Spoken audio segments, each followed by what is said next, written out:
Hello, I'm Severn Suzuki, speaking for ECHO, the Environmental Children's Organization. We're a group of 12 and 13-year-olds trying to make a difference. Vanessa Suddy, Morgan Geisler, Michelle Quigg, and me. We've raised all the money to come here ourselves, to come 5,000 miles to tell you adults you must change your ways. Coming up here today, I have no hidden agenda. I am fighting for my future. Losing my future is not like losing an election or a few points on the stock market. I am here to speak for all generations to come. I am here to speak on behalf of the starving children around the world whose cries go unheard. I am here to speak for the countless animals dying across this planet because they have nowhere left to go. I am afraid to go out in the sun now because of the holes in our ozone. I am afraid to breathe the air because I don't know what chemicals are in it.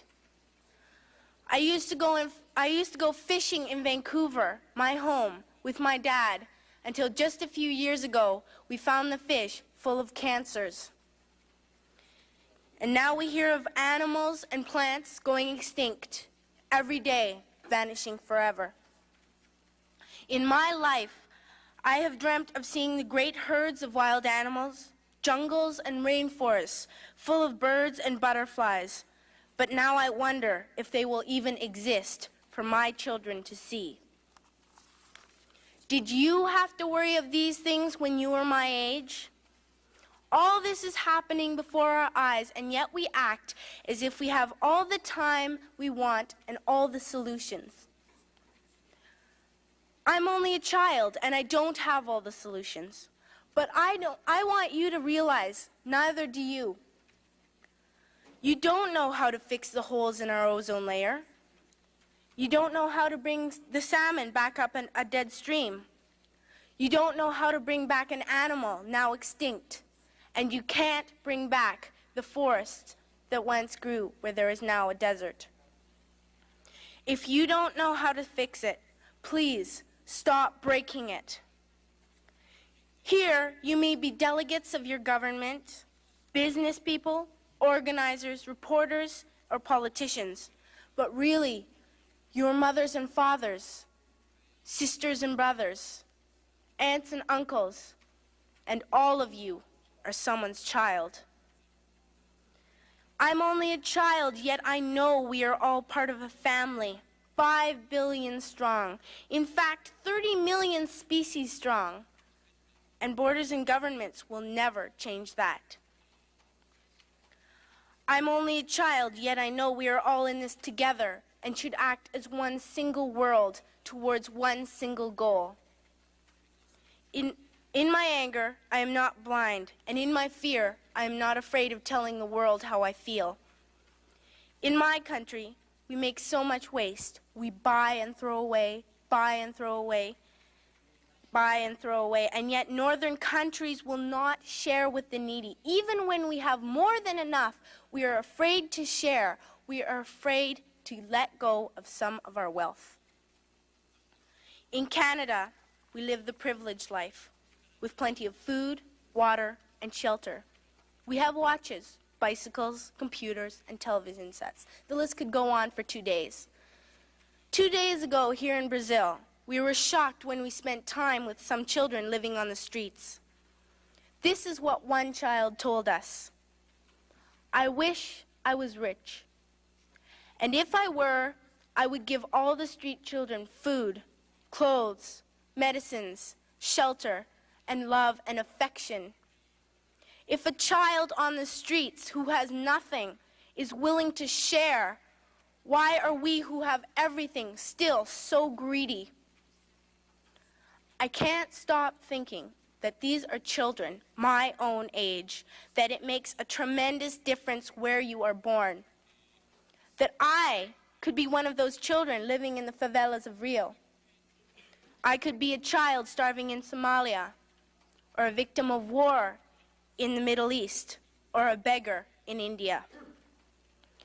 I am only a child, yet I know if all the money spent on war was spent on finding environmental answers, ending poverty, and finding treaties, what a wonderful place this earth would be. At school, even in kindergarten, you teach us how to behave in the world. You teach us not to fight with others, to work things out, to respect others, to clean up our mess, not to hurt other creatures, to share, not be greedy. Then why do you go out and do the things you tell us not to do? Do not forget why you are attending these conferences, who you're doing this for. We are your own children. You are deciding what kind of a world we are growing up in. Parents should be able to comfort their children by saying, everything's going to be all right. It's not the end of the world, and we're doing the best we can. But I don't think you can say that to us anymore. Are we even on your list of priorities? My dad always says, you are what you do, not what you say. Well, what you do makes me cry at night. You grown-ups say you love us, but I challenge you, please, make your actions reflect your words. Thank you.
Very good.